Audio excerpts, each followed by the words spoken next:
மண்ணு வடமதுரை மைந்தனை நாயனை மண்ணு வடமதுரை மைந்தனை தூய பெருநீர் యమునై దురైవనై అంటే ఆశ్చర్యకరము చేసినము గలవాడు ఎల్లప్పుడూ భగవత్ సంబంధం కల అయినటువంటి ఉత్తర మధురకు నాయకుడు అయినవాడు యమునా నది రేవే తన నివాసంగా తన చిరునామాగా చేసుకున్నవాడు యమునా నది రేవే తన నివాసంగా చేసుకున్నవాడు తన విలాసంగా చేసుకున్నవాడు అయినటువంటి ఆయర్ కులత్తనిల్ మణి విళక్కే యదుకుల వంశంలో అవతరించినటువంటి మహానుభావుడు గోపాలకులందరికీ కూడా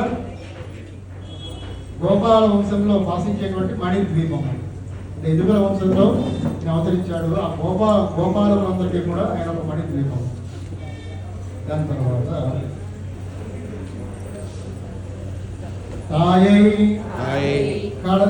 தாயை குடல் விளக்கும் செய்த దామోదరణై తల్లి యశోదా గర్భమున ప్రకాశింపజేసినటువంటి దామోదరుని వద్దకు వెళ్ళి తూయోమాయ్ బంధునా తూమలర్ తూలి తొడుగు అంటే పరిశుభ్రముగా పవిత్రమైనటువంటి పుష్పాలతో అర్చించి నమస్కరించి వాయినాల్ పాడి మనత్తినాల్ సింధిక్క నోరారా కీర్తించి మనసులో ధ్యానించి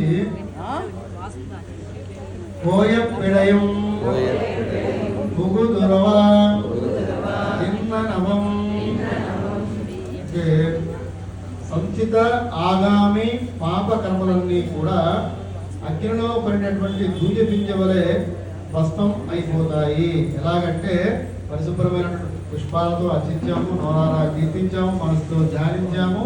ఆ విధంగా మనం చేసినట్టయితే కనుక మనం చేసినటువంటి సంచిత ఆగామి కర్మలన్నీ కూడా అంటే గత చేసిన పాపాలు రాబోయే కర్మలు రెండు కూడా అగ్నిలో ఉన్నటువంటి దూజిలాగా భస్మమై అయిపోతాయి. మనందరం కూడా ఏమని పడతాక మధురానాయక జనార్దన యమునా తీర విహార గోకుల మంగళ దీప నారాయణ గోవింద అని మనసారా సంకీర్తన చేద్దాము అని చెప్పి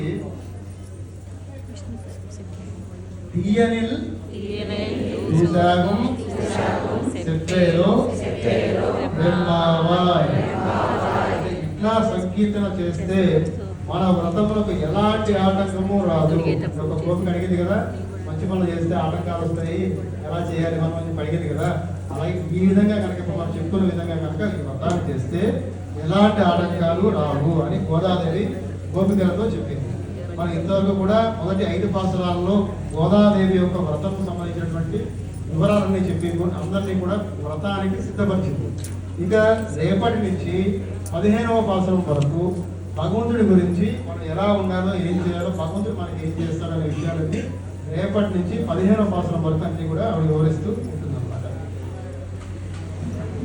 అలాగే